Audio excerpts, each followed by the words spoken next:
నిన్నటి నుంచి ఎమ్మెల్యే అరవింద్ బాబు మాజీ ఎమ్మెల్యే గోపిరెడ్డి శ్రీనివాస్ రెడ్డి మధ్య సవాళ్ల పర్వం నడిచింది. ఇద్దరు నేతల సవాళ్లేంటో ఇప్పుడు ఒకసారి చూద్దాం.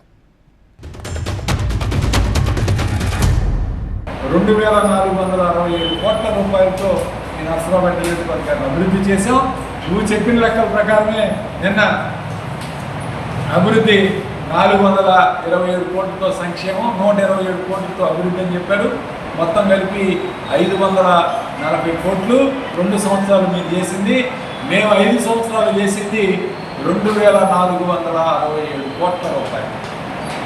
కాబట్టి 2 సంవత్సరాలకి నువ్వు డబల్ వేసుకున్నా ఇంకొక 500 కోట్లు 1000 కోట్లు తప్పితే మీరు చేయలేరు. ఎందుకంటే మీ వల్ల కాదు. చంద్రబాబు నాయుడు ఏమి చేయట్లా. ఈ రాష్ట్రంలో అభివృద్ధి అనేది లేదు.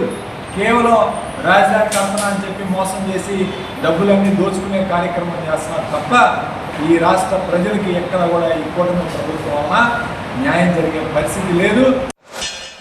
అమరావతి రాజధాని కానీ, పోలవరాన్ని కానీ, అదేవిధంగా గ్రౌండ్ లెవెల్లో ఉన్న సాగునీరు కానీ, తాగునీరు, ఇవన్నీ కూడా వ్యవసాయదారులకి, రైతులకి అండగా ఉండటానికి అన్ని కార్యక్రమాలని అభివృద్ధి చేయాలి.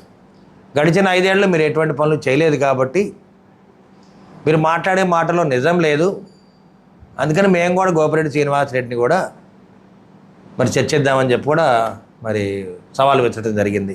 ఇటువంటి కార్యక్రమం పోలీసులు కానీ ఇద్దరిని హౌస్ అరెస్ట్ చేయడం జరిగింది. నేను ఒకటే కోరుతా ఉన్నా మీడియా ద్వారా, మా ఇద్దరిని ఎటు బయటకు అలౌ చేయట్లేదు కాబట్టి మా సీనియర్ నాయకులు, మా పార్టీ తరఫున వేములపల్లి నర్సయ్య గారు వస్తారు చర్చించడానికి. అభివృద్ధి అనేది ఏ విధంగా ఉంది, మా దగ్గర ఏమేమి అభివృద్ధి చేసాం, ఈ కార్యక్రమాలన్నీ కూడా పేపర్ రూపాయలు ఎవిడెన్స్తో సహా మేము ఇస్తాం. అదేవిధంగా మీ వైపు నుంచి కూడా మీ సీనియర్ నాయకులు పొన్నుపాటి యేసురెడ్డి గారు ఉన్నారు.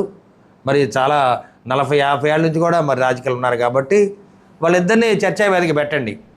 ఏ విధంగా అభివృద్ధి జరిగిందో, మీ హయాంలో ఏ విధంగా జరిగింది, మా హయాంలో ఏ విధంగా జరిగిందో చర్చిద్దాం.